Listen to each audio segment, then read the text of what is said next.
श्रम कानूनों की बात करते हैं। केंद्र सरकार के नए श्रम कानूनों में कुछ अहम प्रस्ताव हैं, आपको दिखाते हैं इन पॉइंटर्स के जरिए।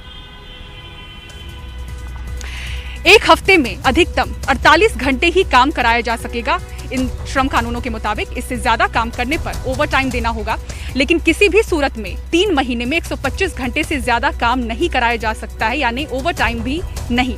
सरकार हफ्ते में 4 दिन काम और 3 दिन ऑफ का विकल्प भी दे रही है इन कानूनों के तहत। इसके लिए नियोक्ता और कामगार की सहमति जरूरी होगी।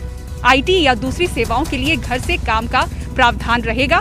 असंगठित क्षेत्र को भी सामाजिक सुरक्षा के प्रावधानों से जोड़ने की बात कही गई है। सरकार का दावा है कि इससे रोजगार भी बढ़ेगा और कामकाज के हालात भी बेहतर होंगे। और इसी पर हमारे सहयोगी परिमल कुमार ने बात की श्रम और रोजगार मंत्रालय के सचिव अपूर्व चंद्रा से। आपको दिखाते हैं बातचीत। ये जो वर्किंग आवर्स को लेकर जो चर्चा हो रही है, जो ऑप्शनल है एक तरीके से, उसके बारे में अगर थोड़ा प्रकाश डालें से बताओ। वर्किंग आवर्स जो कोड कहते हैं वो ये कहते हैं कि 48 घंटे एक हफ्ते में किसी वर्कर को उससे ज़्यादा काम नहीं करना चाहिए, और उससे अगर ज़्यादा काम करे तो ओवर टाइम मिलना चाहिए। ऐसे ही एक क्वार्टर में, मतलब 3 महीने में 125 घंटे से ज़्यादा ओवर टाइम पे भी काम नहीं कर सकता जी। तो ये घंटे अब 6 दिन में हो सकते हैं, या अब बहुत सी ऑर्गेनाइजेशंस हैं जो कि 5 दिन काम करती हैं, वो तो ऐसी बहुत सी हैं, और कुछ ऐसी भी हो सकती हैं जो कि 4 दिन में और 3 दिन अवकाश देना चाहें।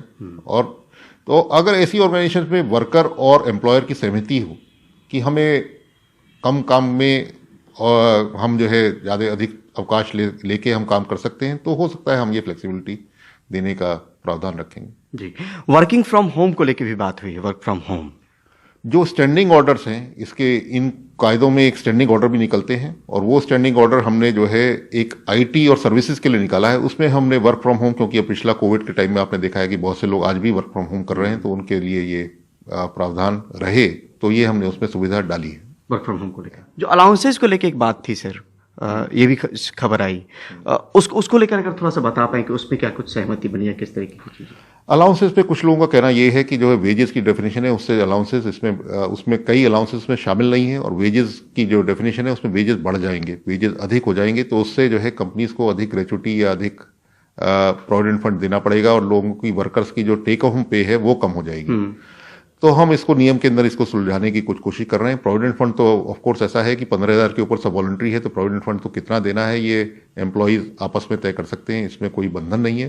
ग्रेचुटी के बारे में हम कुछ नियम के अंदर उसमें प्रयास करेंगे कि जो है दोनों का ही लाभ।